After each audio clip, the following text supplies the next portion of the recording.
الحب والتعلق كلمتان نستخدمهما كثيرا، لكن هل تعلمون أن 60% من العلاقات العاطفية تبدأ كحب وتنتهي كتعلق مرضي؟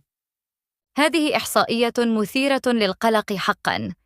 كيف يمكن أن يحدث هذا التحول؟ دعيني أشارك معك قصة واقعية.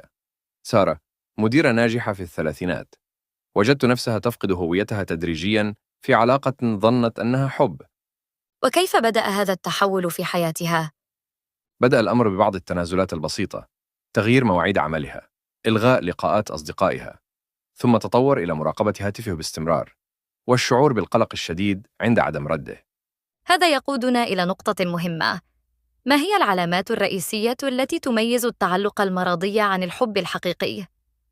حسب الدراسات النفسية الحديثة، هناك 4 علامات رئيسية: الخوف المستمر من الفقدان، فقدان الهوية الشخصية، الحاجة للتحكم، والشعور بالفراغ عند غياب الشريك. ومن المثير أن نرى كيف أن التكنولوجيا الحديثة جعلت هذه العلامات أكثر وضوحاً. بالضبط، وهذا يذكرني بدراسة حديثة أظهرت أن 75% من المصابين بالتعلق المرضي يقضون أكثر من 2 ساعات يومياً في مراقبة نشاط شركائهم على وسائل التواصل الاجتماعي. هذا رقم مخيف. كيف يمكن للشخص أن يتعافى من التعلق المرضي؟ الخطوة الأولى هي الاعتراف بالمشكلة، ثم يأتي دور إعادة بناء الذات من خلال 3 مراحل: اكتشاف الهوية الشخصية، بناء الاستقلالية العاطفية، وتعلم وضع الحدود. وماذا عن دور العلاج النفسي في هذه العملية؟ العلاج النفسي أساسي. في الواقع، 85% من الحالات التي تلقت علاجاً نفسياً أظهرت تحسناً ملحوظاً خلال 6 أشهر. هل يمكنك مشاركة قصة نجاح في هذا المجال؟ نعم، أحمد، مهندس في 28، كان مصاباً بتعلق شديد. بعد علاج استمر عاماً، استطاع بناء علاقة صحية جديدة مبنية على الثقة والاستقلالية. كيف عرف أن علاقته الجديدة مختلفة؟ قال إن الفرق الرئيسي كان في شعوره بالسلام الداخلي، لم يعد يشعر بالحاجة للتحكم أو المراقبة المستمرة. هذا يوضح أن التغيير ممكن مع الالتزام والدعم المناسب.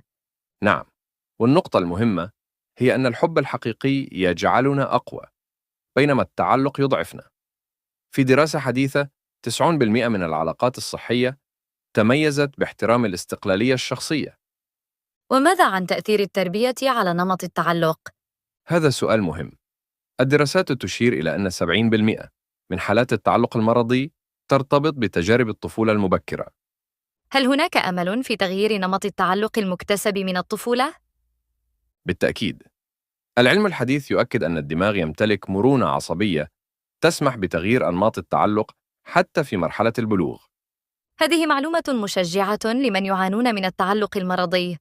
وفي الختام، أود أن أؤكد أن رحلة التحول من التعلق إلى الحب الصحي تبدأ بخطوة واحدة: الاعتراف والرغبة في التغيير. شكراً على هذه المعلومات القيمة. أعتقد أنها ستساعد الكثيرين في فهم علاقاتهم بشكل أفضل. نعم، وتذكروا دائما: الحب الحقيقي يمنحكم أجنحة للتحليق، بينما التعلق يضع قيودا تمنعكم من النمو.